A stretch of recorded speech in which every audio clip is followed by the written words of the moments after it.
The Romano family operated on a simple principle: the louder you were, the more you mattered. And I, Gianna Romano, had never been loud.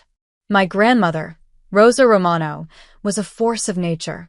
She'd immigrated from Sicily in 1965 with her husband Carlo, settling in Providence, Rhode Island. They'd started with nothing. Carlo worked construction while Grandma Rosa cleaned houses. By the time I was born, they'd built something remarkable: a portfolio of 12 rental properties scattered across Federal Hill and the surrounding neighborhoods. Modest triple-deckers mostly. Working-class buildings with good bones. Nothing fancy, but solid investments that generated steady income. By 2015, the portfolio was worth approximately $3.2 million and bringing in $22,000 a month in rent. Grandpa Carlo passed away when I was 8. After that, Grandma Rosa ran everything herself. She collected rent, handled maintenance, dealt with difficult tenants. At 75 years old, she was sharper and tougher than people half her age. The family assumed the properties would be divided equally among her 3 children: my father Vincent, my uncle Marco, and my aunt Francesca. And through them, eventually to us grandchildren. My sister Daniela certainly assumed that. She was the golden child of the family, beautiful, outgoing, married to a successful contractor. She had 2 kids, a house in Cranston, and the kind of life that made Italian grandmothers beam with pride. Then there was my cousin Tony, Uncle Marco's son. He worked in finance, drove a BMW, talked constantly about investment opportunities and leveraging assets. My cousin Maria, Aunt Francesca's daughter, had married a doctor. She lived in a sprawling colonial in Barrington and posted constantly on Facebook about her blessed life. And then there was me, 28 years old, unmarried, working as a high school English teacher, making $51,000 a year. Living in a small apartment in Providence. Driving a 9-year-old Honda Fit, the quiet, unremarkable granddaughter who never caused trouble and never stood out. At family gatherings, I'd sit at the far end of the table while Daniela, Tony, and Maria held court. They'd talk about their renovations, their vacations, their achievements. The adults would nod proudly, asking questions, celebrating their successes. When someone remembered to ask me about work, it was always with a slightly pitying tone. Still teaching? That's nice. Doesn't pay much though, does it? I learned early to be invisible. It was easier than constantly being compared to my more successful cousins and found wanting. But Grandma Rosa saw me differently. While everyone else orbited around the louder, flashier grandchildren, Grandma noticed the quiet one who actually showed up. I'd visit her every Sunday after church, not because I wanted something, but because I loved her. We'd sit in her kitchen drinking espresso so strong it could wake the dead, and she'd tell me stories about Sicily, about building a life in America, about surviving and thriving through sheer determination. When I was in college, struggling with tuition and working 2 part-time jobs, Grandma quietly helped. Not loans, gifts. Education is the one thing nobody can take from you, she'd say in her thick accent, pressing cash into my hand. When I graduated and got my teaching job, she was the one who helped me with the security deposit on my first apartment. Don't tell the others, she'd say. They don't need to know everything. As Grandma got older, I was the one who started helping her with the rental properties. First, just accompanying her to collect rent, then handling minor repairs, then managing tenant communications. By 2016, I was essentially co-managing the entire portfolio while working full-time as a teacher. Daniela visited, maybe once a month. Tony and Maria came by on holidays and birthdays. They'd make a show of it, bringing expensive gifts, taking photos for social media, posting about family time with Nana. But they weren't there for the water heater that burst at 2 a.m. They weren't there for the difficult tenant eviction. They weren't there for the property tax appeals or the insurance claims or the 100 small crises that came with managing 12 rental properties. I was there. Every time. In early 2018, Grandma asked me to meet her at her attorney's office. I thought maybe she needed help understanding some legal paperwork about the properties. Instead, I walked into a meeting that would change everything. Gianna, Grandma said, holding my hand across the conference table, I'm not getting any younger. I need to make sure these properties go to the right person. They should be divided among Dad, Uncle Marco, and Aunt Francesca, I said immediately. That's only fair. Fair. Grandma interrupted, her dark eyes sharp. Let me tell you about fair. Your father thinks these buildings are a retirement plan he can cash out. Your uncle wants to sell them all and invest in some scheme his idiot son keeps talking about. Your aunt thinks they're beneath her now that she's moved to Barrington. She squeezed my hand harder. You're the only one who understands what these buildings really are. They're not just investments. They're homes for working families. They're the legacy your grandfather and I built with our own hands. Her attorney, a serious man named Robert DeLuca who'd worked with Grandma for 20 years, slid documents across the table. I'm transferring all 12 properties to you through an irrevocable trust, Grandma said. It executes immediately. Not when I die now. You'll own them. You'll manage them. You'll protect them. I stared at the papers, my heart racing. Grandma, the family will never forgive this. The family, she said with a slight smile, doesn't need to know. Not yet. The trust transfers ownership privately. County records show the properties belong to the Romano family trust with you as trustee and beneficiary. Let them keep assuming. Let them keep making their plans. When the time comes, they'll learn the truth. But, no buts, she said firmly. I've watched you for years, Tesoro. You show up. You work hard. You care about these buildings and the people who live in them. Your sister sees them as dollar signs. Your cousins see them as assets to flip. You see them as what they are, a responsibility and a gift. Robert explained the legal structure. An irrevocable trust meant exactly that. Once executed, it couldn't be undone, contested, or modified. The properties would transfer immediately, with Grandma retaining a life estate in her own home but everything else moving completely into my control. We signed the papers in March 2018. 12 property deeds transferred. The Romano Family Trust was established with me as sole trustee and beneficiary. Everything was filed with the Providence County Recorder's Office, completely legal and public, if anyone bothered to check. Grandma made me promise not to tell anyone. Watch how they treat you, she said. Watch how they act when they think you're getting nothing. That will show you who they really are. So I watched. And what I saw confirmed everything Grandma had suspected. For the next 5 years, I lived 2 completely different lives. Publicly, I was Gianna Romano, struggling teacher with a small apartment and old car. The family member people felt sorry for at gatherings. The one who'd never really done much with her life. Privately, I owned a $3.2 million real estate portfolio generating $22,000 in monthly rental income. That's $264,000 a year in gross rental income. After expenses, property taxes, insurance, maintenance, repairs, utilities for vacant units, I was netting approximately $165,000 annually. I could have quit teaching. I could have bought a luxury car and a big house and rubbed it in everyone's faces. Instead, I kept teaching because I loved it. I kept my small apartment because it was enough. I kept my old car because it ran fine. And I reinvested every penny of the rental income back into the properties. I renovated them one by one.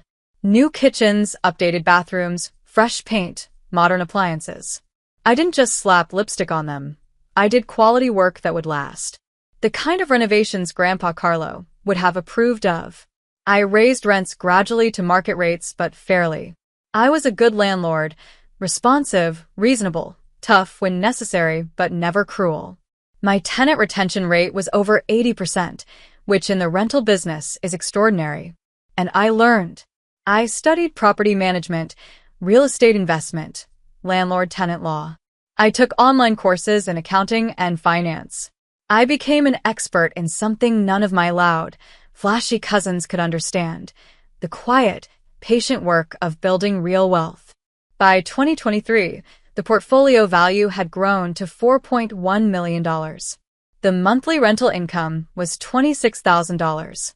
I'd paid off 2 of the properties entirely, increasing my monthly net income to $195,000 annually. But to my family, I was still just poor Gianna the teacher.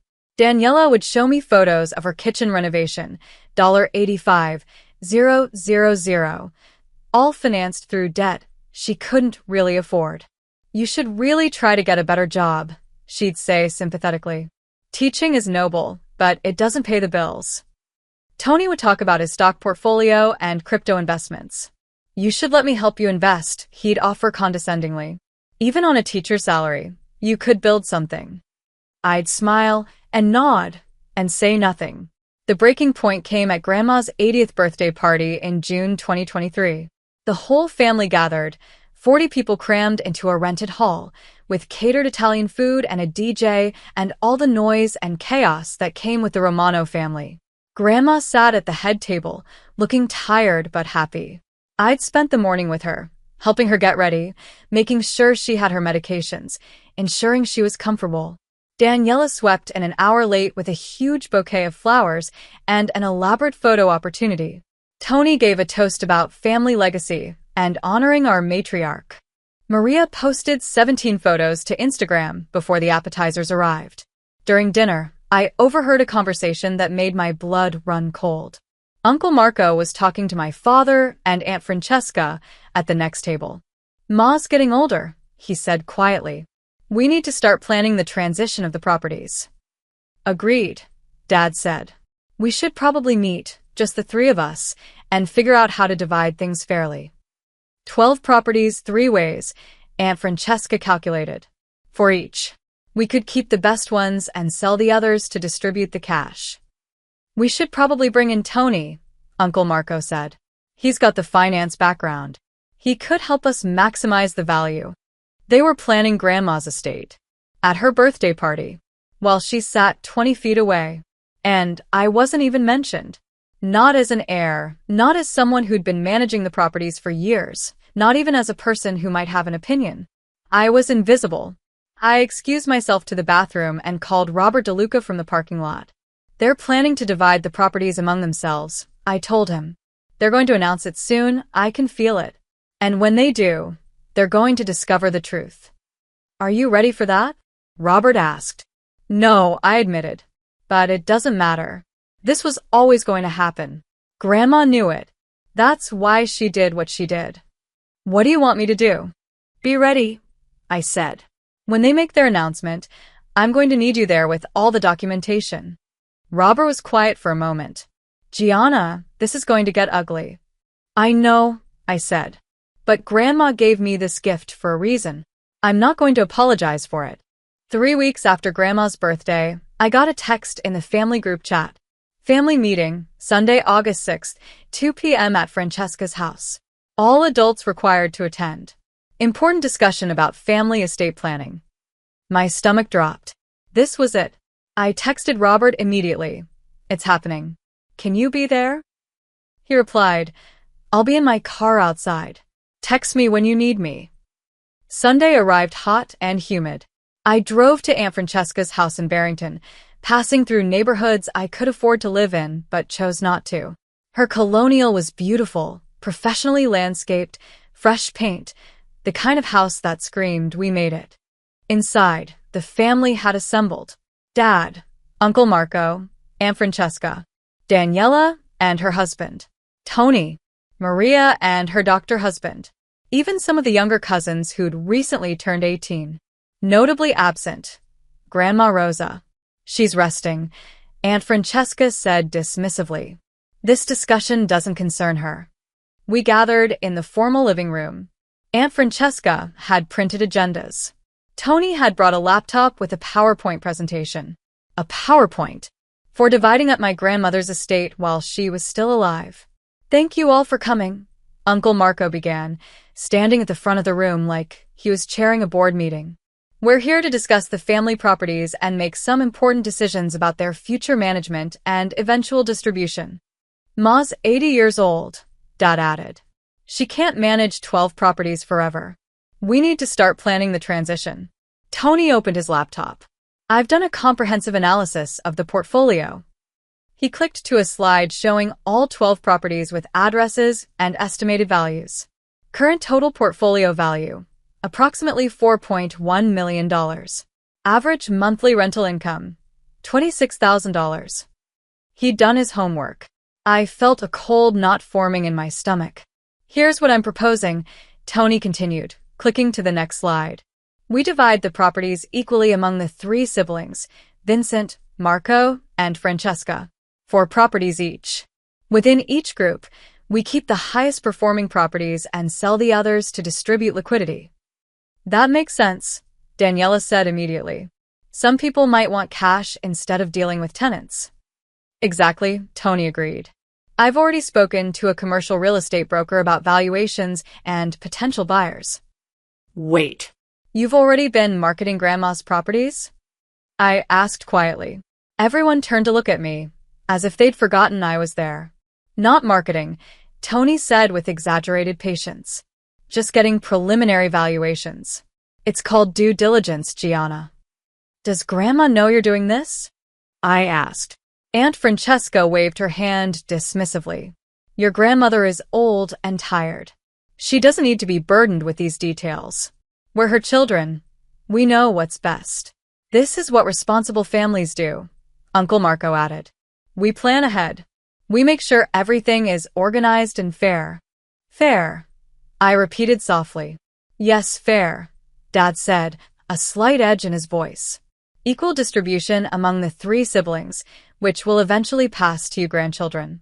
Everyone gets their fair share. Daniela leaned forward, her expression dripping with false sympathy. I know you helped Grandma with some minor property stuff, Gianna. We appreciate that. Maybe we can pay you for your time, like a property manager fee or something. How generous, I said, my voice carefully neutral. We've divided Grandma's 12 rental properties among ourselves, my sister declared, her voice loud and confident. You weren't invited to this discussion. The room murmured agreement. Tony was already clicking to the next slide showing the proposed property divisions. Dad nodded firmly. It's decided. I looked around the room. At my father, who'd barely called me in the past year unless he needed something. At my uncle, who'd never once thanked me for managing properties he assumed he'd inherit. At my aunt in her big house in Barrington, who thought Grandma's working-class triple-deckers were beneath her now. At my sister, who'd visited Grandma maybe 20 times in 5 years, but thought she deserved 4 properties worth over $1 million. At my cousins, already calculating their future wealth in their heads. Not one of them had asked about Grandma's wishes. Not one had considered who'd actually been doing the work. Not one had even pretended to include me in the discussion. I pulled out my phone and smiled. Has anyone checked the county records since 2018? I asked quietly. The room went silent. Confused faces turned toward me. What? Uncle Marco said sharply. I didn't repeat myself. I just sent a text to Robert. Now. 30 seconds later, the doorbell rang. Aunt Francesca stood up, annoyed. Who could that be? We're in the middle of. I walked to the door and opened it myself. Robert DeLuca stood there in a perfectly tailored suit, carrying a leather briefcase that looked expensive and serious. Good afternoon, he said pleasantly. I'm Robert DeLuca, attorney for the Romano Family Trust. I understand there's been a discussion about property distribution. I stepped aside. He walked past me into the living room, where my family sat frozen in various states of confusion and growing apprehension. Robert set his briefcase on the coffee table and opened it with a precise click. Thank you for inviting me to this discussion. I believe there may be some misunderstandings about the ownership and control of the properties in question. Who the hell are you? Uncle Marco di Mandit. As I said, I'm the attorney for the Romano Family Trust. I've worked with Rosa Romano for over 20 years on various legal matters, including the establishment of an irrevocable trust in March of 2018. He pulled out a thick folder and opened it. The trust administrator stepped forward with a briefcase. Everyone fell silent. Robert's voice was calm, professional, devastating. In March 2018, Mrs. Rosa Romano executed an irrevocable trust transferring all 12 rental properties to her granddaughter, Gianna Romano. The trust executed immediately, meaning ownership transferred at that time, not upon Mrs. Romano's death. The silence was absolute, then explosive. That's impossible. Tony shouted, jumping to his feet. Those properties belong to the family. They belong, Robert said calmly, to the Romano Family Trust, administered by and for the benefit of Gianna Romano. He began laying documents on the coffee table like a dealer laying out cards. Here are the 12 property deeds, each showing transfer from Rosa Romano to the Romano Family Trust, dated March 12, 2018. Each deed was properly notarized, witnessed, and filed with the Providence County Recorder's Office. Document after document hit the table. Official county seals. Notary stamps. Transfer dates. That can't be legal, Daniela shrieked. She can't just give away everything without telling us. She absolutely can, Robert said. And did. An irrevocable trust is a legal instrument specifically designed for this purpose.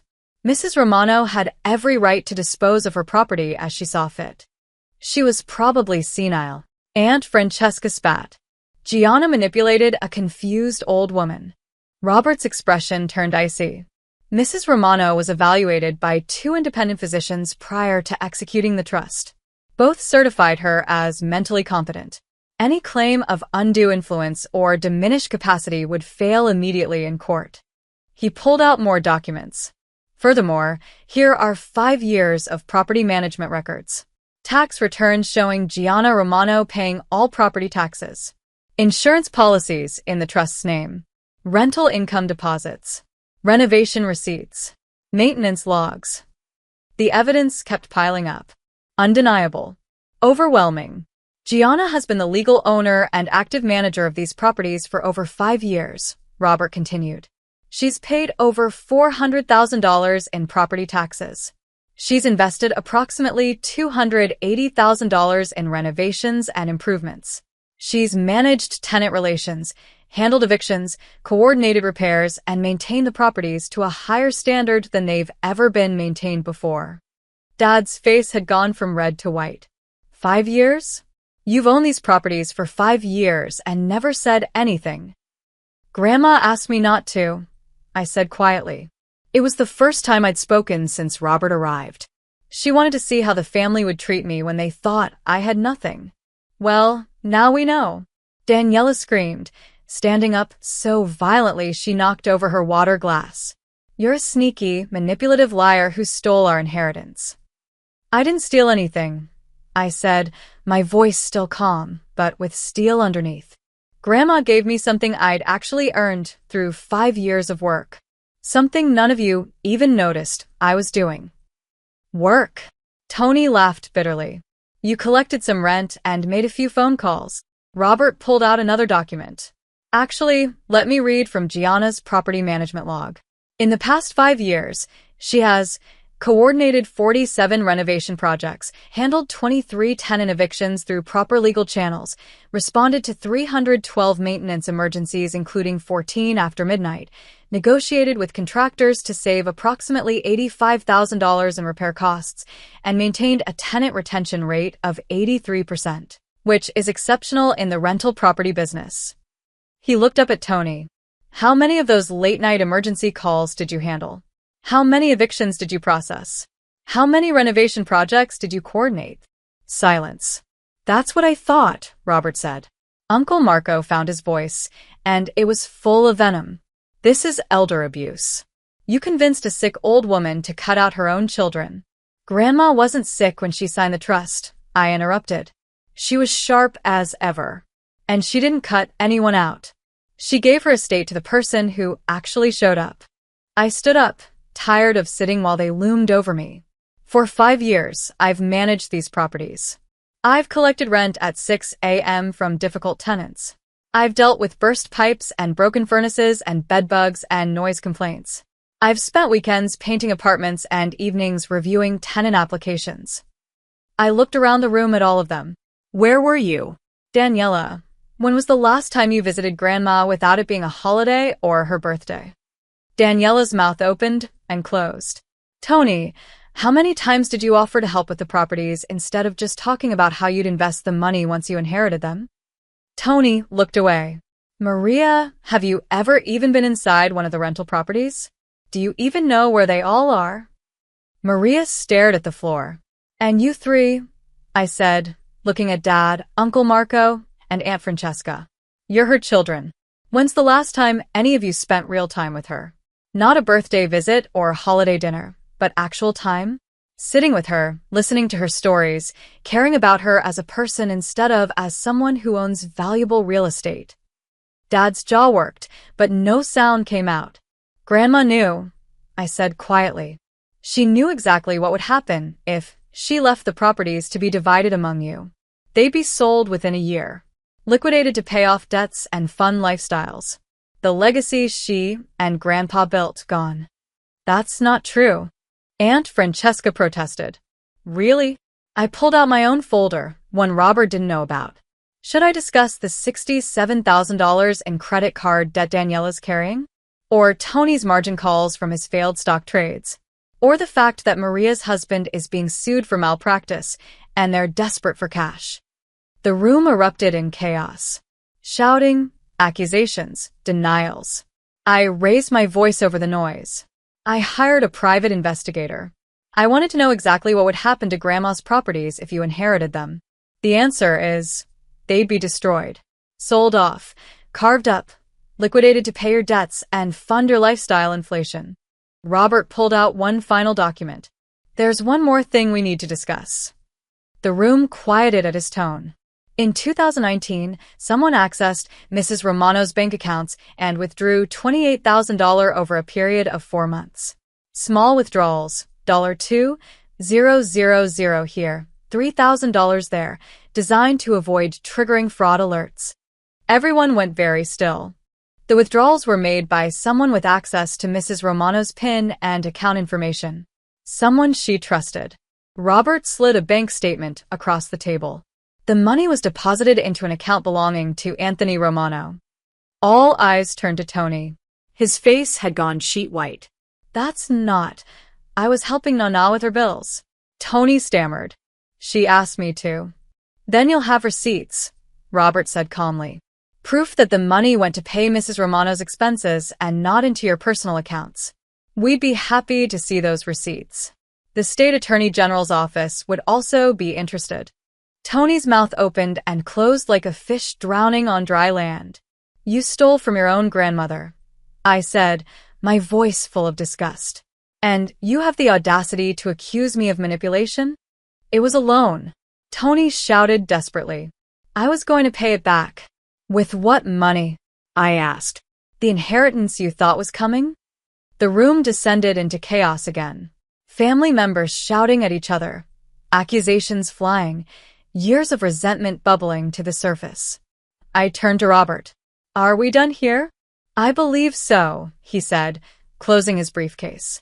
Unless anyone has legal questions about the trust structure or property ownership? Silence.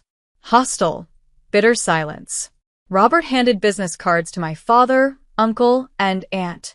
If you have questions or wish to contest the trust, which I advise against, as it will cost you significant legal fees and result in certain failure, you can contact my office during business hours. He turned to me. Shall we? I picked up my purse. At the door, I turned back one last time. My family sat in ruins. Daniela was crying. Tony looked like he might throw up. Uncle Marco was staring at the documents on the table like they might disappear if he glared hard enough. Dad finally found his voice. How could you do this to your own family? I looked at him, really looked at him, and felt nothing but sadness. You did this to yourselves. You assumed, you planned, you divided up assets that weren't yours. You excluded me from discussions about properties I'd been managing for 5 years. You treated Grandma like a bank account and me like I was invisible. We're your family, Aunt Francesca shouted. Family, I said quietly, shows up. Family does the work. Family cares about people, not just their assets. You failed at all of that. I walked toward the door, then paused. Grandma wanted me to tell you something. She said, I gave my estate to the granddaughter who earned it. If the others wanted it, they should have been there. And then I left, Robert walking beside me to my car. Behind me, I heard shouting, crying chaos. In front of me, I saw freedom. I drove straight to Grandma's house, her small triple-decker in Federal Hill, where she'd lived for 50 years. She was waiting in her kitchen with 2 cups of espresso already poured. "They know," I said, sitting down across from her. "Good," Grandma said firmly. "It's time they learned the world doesn't revolve around them." We sat in silence for a while, drinking espresso that could wake the dead. "Your father called me," Grandma said finally, crying, begging me to undo the trust. My stomach clenched. "What did you say?" "I told him the trust is irrevocable. I told him I made my choice 5 years ago, and I'd make it again today. I told him if he wanted a relationship with me going forward, he'd better learn to respect my decisions." She reached across the table and took my hand. "You're the only one who saw me as a person, Tesoro. Not an inheritance. Not a retirement plan. A person. That's worth more than 12 buildings." Over the next weeks, the family implosion was spectacular and complete. Tony was investigated for the stolen $28,000. He eventually paid it back to avoid prosecution, but the family's shame was permanent. Uncle Marco barely spoke to him anymore. Daniela stopped speaking to me entirely. She blocked me on all social media and told her children I was a bad influence. Dad tried a different approach, guilt. Long voicemails about how disappointed he was, how I destroyed the family. How could I be so selfish? I didn't respond. Aunt Francesca sent a certified letter from her own attorney, threatening to contest the trust. Robert responded with a 10-page legal brief explaining exactly why that would fail and cost her tens of thousands in legal fees. She didn't follow through. What I did do was continue the work. I kept managing the properties with the same care and attention I'd always given them. I completed renovations on 3 more units. I raised rents to market rates, but remained fair with long-term tenants. The portfolio value grew to $4.3 million. Monthly rental income increased to $28,000. And I kept teaching. Because the properties were an inheritance, but teaching was my passion. 3 months after the confrontation, Grandma passed away peacefully in her sleep. I found her in the morning when I came by with groceries. I sat with her for an hour before calling anyone, saying goodbye, thanking her for seeing me when no one else did. At her funeral, the family was civil but cold. We got through it with gritted teeth and forced politeness. But at the cemetery, after everyone else had left, my cousin Lucia approached me. She was 18, one of Uncle Marco's younger daughters. "I just want you to know," she said quietly, "I think Nana made the right choice." I looked at her in surprise. "I saw how you were with her," Lucia continued.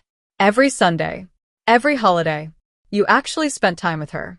The rest of us just showed up for the photo ops." We talked for a long time at the cemetery. About family, about expectations, about building your own life separate from what everyone expects of you. "Can I visit sometime?" Lucia asked. "Learn about the properties? About what you do?"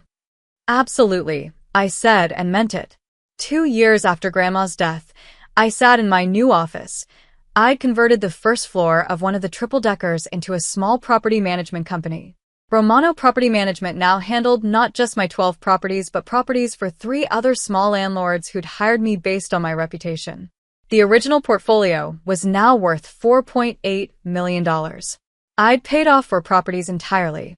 Monthly rental income, $31,000. Annual net income, approximately $240,000. I'd quit teaching, not because I didn't love it, but because the property management business had grown enough to need my full attention. But I'd started a scholarship fund for Providence public school students pursuing education degrees. Grandma would have approved. Lucia had become my assistant. She was studying real estate at Johnson & Wales and working with me part-time. She was smart, dedicated, and reminded me of myself at that age. The rest of the family had mostly moved on.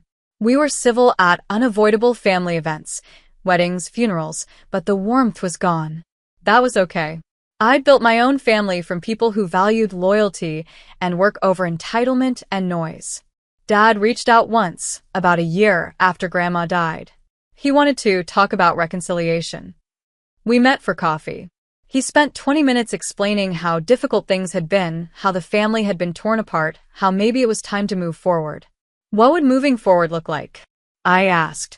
Well, he said carefully, maybe you could consider sharing some of the rental income with your sister. She's struggling financially, and it would be the generous thing. I stood up. This conversation is over. Gianna, please. Do you know what Grandma told me the day before she died? I asked. She said, don't let them make you feel guilty for being rewarded for loyalty. You earned this. I put money on the table for my coffee. I did earn it. Through 5 years of 2 a.m. emergency calls and difficult evictions and endless repairs. Through showing up every Sunday when no one else did. Through seeing Grandma as a person, not a trust fund. I picked up my purse. When you're ready to have a real conversation, one that starts with apologizing for how you treated me for 30 years, call me. Until then, we have nothing to discuss. I walked away. He didn't call. Last month, I closed on a 13th property, a beautiful triple-decker that needed work but had great bones. Just like Grandma would have chosen. As I stood in the empty building, planning renovations, I thought about that family meeting 2 years ago. About Robert pulling out those documents. About the moment everyone's faces went from smug certainty to shocked disbelief. I didn't regret it. Not for a second. Because Grandma had taught me the most important lesson. Some people deserve your loyalty, your time, your presence. They earn it through how they treat you, not through biological accident or social expectation. And some people don't. Knowing the difference, and having the courage to honor it, that was the real inheritance. The $4.8 million portfolio was just the proof.